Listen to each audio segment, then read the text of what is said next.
Hello everybody, it's Claire from Clear Path Guidance and Tarot coming to you for your monthly love reading for March for the sign of Pisces.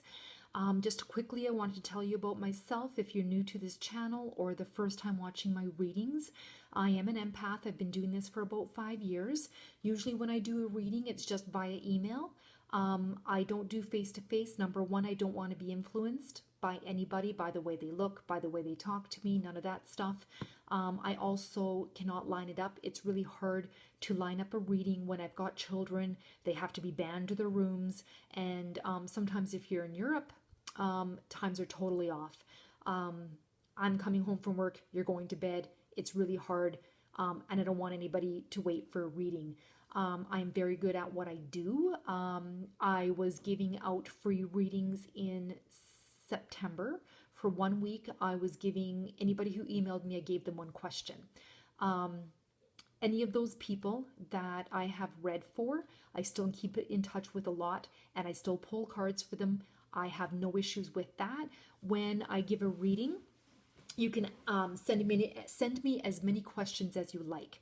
I keep talking about this. I got one woman who emailed me 23 questions, and I answered all of them. And I've had very, very vague questions as well. Tell me about my husband. Tell me about my life. And I've always been right on. Every single time I've had people saying, wow, your reading was amazing.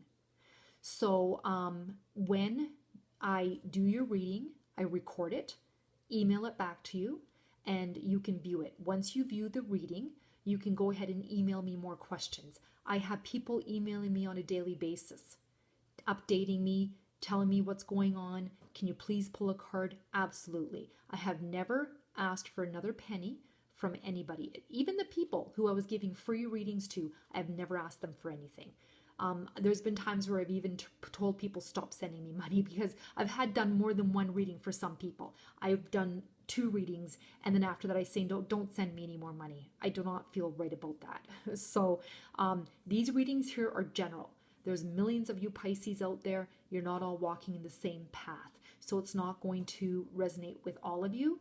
But if you would like a private reading, I'm more than happy to give it to you. My information is at the bottom, my email address. You can go ahead and email me and we can go from there. So the very first card I pulled for you guys is romantic feelings.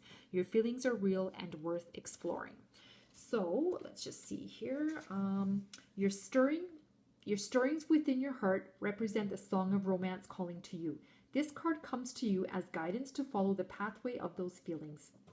Perhaps you've met someone who made your heart leap, and you wondered whether to pursue him or her.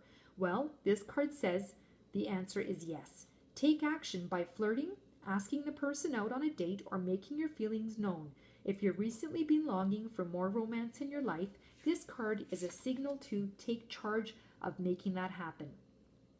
You can romance yourself by, for example, treating yourself to a massage or a pedicure. You can also actively pursue and attract romance. First, affirm that this is already inside of you. A partner definitely brings these feelings to the surface. However, they were within you as a potential initially. The more you affirm, I am romantically loved, the more you attract this condition within yourself and through a relationship. All right, so the next one is healing family issues. So your love life benefits as you forgive your parents. So sometimes you have to forgive your parents by seeing what kind of relationships they were in, what you went through as a child, how you were treated, and this is just telling you you have to start doing that. So the answers to your prayers about your love life are based in your feelings about your mother and father. The romance angels see that you'd benefit from releasing old anger toward one or both of them. That's because your feelings about your parents influence your choice of romantic partner and the way in which you deal with relationships. You can ask the angels to help you put forgiveness into action. To forgive someone doesn't mean that you're endorsing his or her behavior.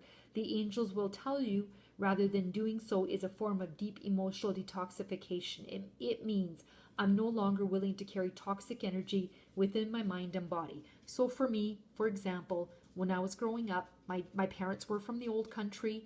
My dad paid the mortgage. My mother was, she worked too, but she paid the other bills, and the mortgage, the house was his house. He paid the mortgage. It was his house, and we lived in his house.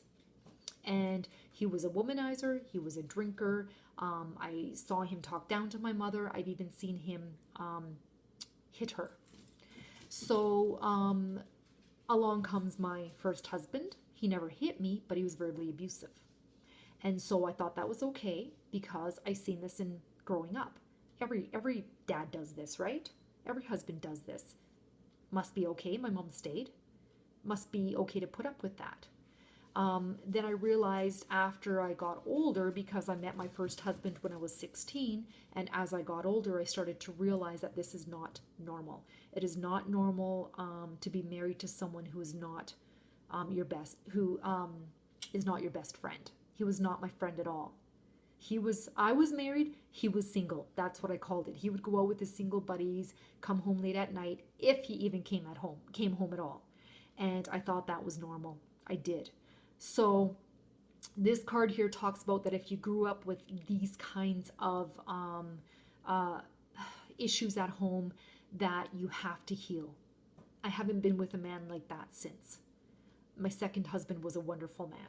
So very good in every way. So he was total opposite, but I learned from him. I learned from the first one. So any of you going through this right now, you need to start forgiving your parents and starting to see things. All right.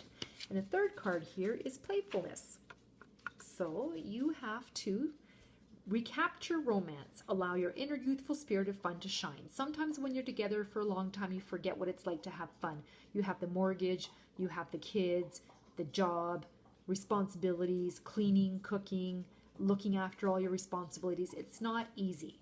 So this card here is telling you that sometimes you have to take some time out of your life and start having some fun, being playful with each other, and then that just brings the romance back again. So playful feelings, let's just see here. Playful. All right, so it's talking about falling in love again, enjoying each other, enjoying yourselves, and it's long overdue. Okay? All right, so I would like everybody to have a wonderful, wonderful March. All right, bye-bye.